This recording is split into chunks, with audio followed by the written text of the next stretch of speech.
Hello everyone. நேற்று நடந்த இன்சிடெண்ட்டை எல்லாரும் கண்டிப்பாக பார்த்துருப்பீங்கன்னு நினைக்கிறேன். எஸ்பெஷலி தமிழ்நாட்டில் வந்து தமிழக வெற்றி கழகத்துடைய அந்த ரோட் ஷோவில் வந்து பார்த்திங்கன்னா ஒரு 40 உயிர்கிட்ட பறி போயிடுச்சு. போன உயிர் வரப்போகிறது கிடையாது. பட் எனக்கு என்ன கேள்வி அப்படின்னு பார்த்தீங்கன்னா, எதுக்கு 2 வயசு 3 வயசு குழந்தையெல்லாம் கூப்பிட்டு போகிறாங்கன்றது தான் எனக்கு தெரியல. நிறைய சின்ன சின்ன குழந்தைங்கலாம் கூப்பிட்டு போகிறாங்க.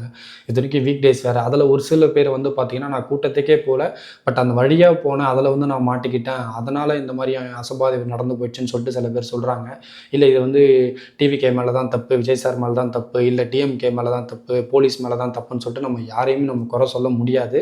சம் ஒகேஷன்ஸில் நடக்கும். பட் அதை முடிஞ்ச அளவுக்கு நம்ம முன்னெச்சரிக்கையாக அவாய்ட் பண்ணுறது தான் ரொம்பவே நல்லது. இந்த வீடியோவில் இன்கேஸ் நீங்கள் ஏதாவது க்ரௌடட் பிளேஸில் மாட்டிக்கிட்டீங்க அப்படின்னா எப்படி நீங்கள் அங்கேருந்து சர்வே பண்ணி வெளியே வரலாம் அப்படின்றத ஒரு 5 டிப் மட்டும் சொல்கிறேன்.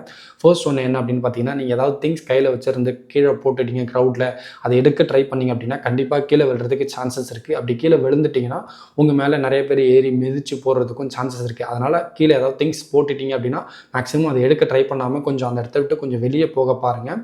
அண்ட் தென் செகண்ட், சப்போஸ் ரொம்ப கூட்ட நெரிசலில் வந்து பார்த்தீங்கன்னா மூச்சு திணற மாதிரி இருக்குது, உங்களுக்கு ஆக்சிஜன் சப்ளை கம்மியாக இருக்கிற மாதிரி இருக்குது, ஃபீல் பண்ணுறீங்க அப்படின்னா கொஞ்சம் ஹைட் அதிகமாக இருக்கிற பிளேஸ், லைக் பக்கத்தில் ஏதாவது மரம் ஏதாவது இருந்தாலோ, இல்லை ஏதாவது வண்டி இருந்தாலோ, இல்லை ஏதாவது கல் இருந்தாலோ அது மேலே ஏறி கொஞ்சம் நிற்க பாருங்கள். அப்படி இருந்தீங்கன்னா அப்படி நிற்கிறப்ப பார்த்தீங்கன்னா உங்களுக்கு கொஞ்சம் ஆக்சிஜன் சப்ளை கொஞ்சம் கிடைக்கும். அதனால் கொஞ்சம் ரிலீஃபாக ஃபீல் பண்ணுவீங்க. பாக்ஸர் பொசிஷன் சொல்லுவாங்க. யூஸ்வலாக க்ரௌடில் வந்து இருக்கிறப்ப பார்த்தீங்கன்னா நமக்கு முன்னாடி பின்னாடி எல்லாருமே மக்கள் இருக்கிறதால நம்மளை வச்சு அழுத்துறப்ப பார்த்தீங்கன்னா நம்மளுடைய லங்ஸை வந்து ரொம்ப கம்ப்ரெஸ் பண்ணுவாங்க, சரியாக மூச்சு விட முடியாது. அந்த இடத்துல இப்படி பாக்ஸர் பொசிஷன், நம்ம யாரும் அடிக்க போகிறது இல்லை, பட் பாக்ஸர் பொசிஷன் சொல்லுவாங்க.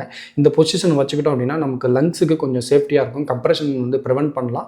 அதனால் கொஞ்சம் ப்ரீத்திங் பண்ணுறது கொஞ்சம் ஹெல்ப்ஃபுல்லாக இருக்கும். சப்போஸ் நீங்கள் கீழே விழுந்துட்டீங்க அப்படின்னா கேர்ல் அப் பண்ணணும். அதாவது நம்ம உருக்குளிச்சு படுப்போம்ல, உருக்குளிச்சு படுக்கிற பொசிஷன்லேயே படுத்துக்கிட்டு எஸ்பெஷலி நம்மளுடைய கையை இப்படி வச்சுக்கிட்டு செஸ்ட் கிட்ட வச்சுக்கணும். ஓகேங்களா?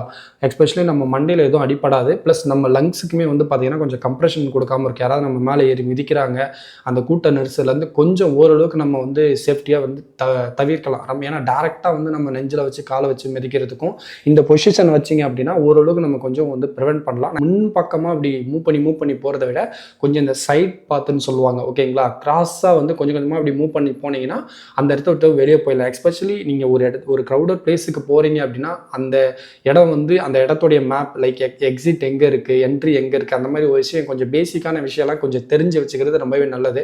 இன்கேஸ் இந்த மாதிரி ஏதாவது அசம்பாவிதம் நடக்குது அப்படின்னா அதை நடக்காமல் ப்ரிவென்ட் பண்ணுறதுக்கு அங்கேருந்து வெளியே போயிடலாம். போன உசுறு வரப்போகிறதில்ல, என்னதான் நம்ம நிவாரணம் கொடுத்தாலும் போன உசுறு வரப்போகிறதில்ல. இதுக்கப்புறம் இந்த மாதிரி நடக்காமல் இருக்க கடவுள்கிட்ட ப்ரே பண்ணும். இந்த ஒரு இன்சிடெண்ட்டை பற்றி நீங்கள் என்ன நினைக்கிறீங்கன்னு சொல்லிட்டு உங்களுடைய கருத்துக்களை பதிவு பண்ணுங்கள்.